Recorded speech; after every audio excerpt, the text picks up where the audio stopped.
Assalamu alaikum wa rahmatullahi wa barakatuh. Good evening, ladies and gentlemen. It is such a pleasure and honor to be at this beautiful and inspiring event tonight. So thank you for having me. Now, before I get started tonight, I want to say thank you on behalf of the Somali students to the parents and guardians for being part of this event and witnessing that the future generation of Somali looks positive. Now, by that, I want to start recognizing members of the SSA organization, former presidents, President Muhammad Hassan Ali, Abdi Nasir Arale, Abdi Wahab, Vice President Ruqayya, Secretary Afifa, and of course the other executive members that I haven't get to mention. Thank you for taking your time, effort, and energy and putting it together to create these kinds of events to give us as Somali students what we all, or should I say most of us, lacked at home. I mean, how often do we get motivated at home? As you all know, we are all children of immigrants. Immigrants that left their home country 25 years ago due to war caused by tribalism. Immigrants that lost their home, wealth, and most importantly, their loved ones due to illiteracy. If they were educated, they would know that war is not the solution to every problem. They would know the value of life and not end it because of a simple name. As we all know, again, SSA is full of people from different corners of Somalia, and we try and express this to the word diversity. So when I first met SSA, I heard them a lot speaking about diversity, and at that time I didn't know what it meant and absolutely didn't appreciate its worth.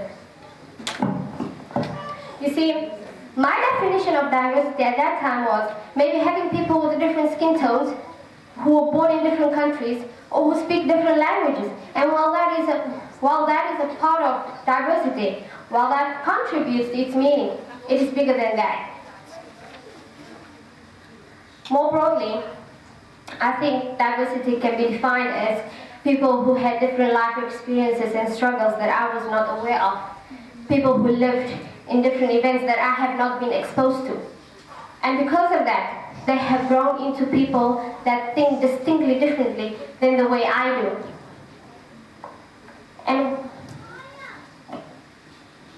so what I'm telling you is that diversity of people gives rise to diversity of thoughts. So what is the importance of this? What is the importance of mixing Somali students who think in different ways, who come from different tribes, who view the world from different perspectives, and who comes from different walks of life? We all have done group work at school. And we all know that if we have a group where everyone wants to be a leader, that group will fail. But if we have a group where nobody cares about authority and do everything that they can to help, we will succeed. If we have a generation that is stick together and are ready to sweep the streets of Somalia despite the authority, I guarantee you, we will be successful in our mission.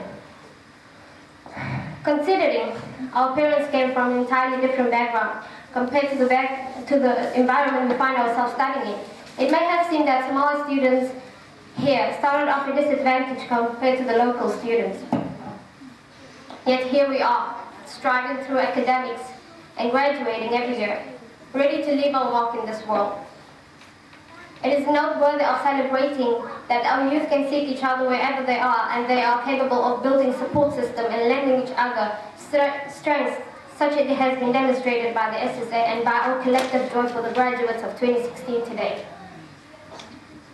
I would like to conclude by a quote from one of the most famous people in the world, Bill Gates, and I quote,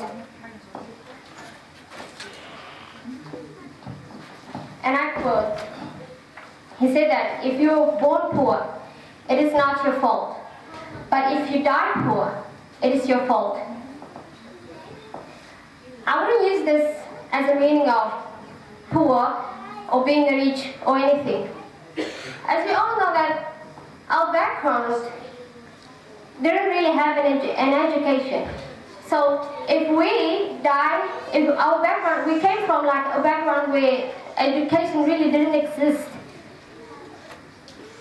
But it's not our fault. We didn't create that, okay? We didn't create our backgrounds. If we had the choice, we would choose something better. But we have the ability to change that right now. If we die illiterate, it is our fault.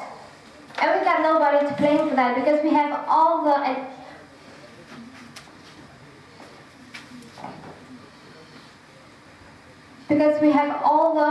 necessary resources and all the necessary help. So graduates of 2016, when I look in the view here, it looks absolutely beautiful.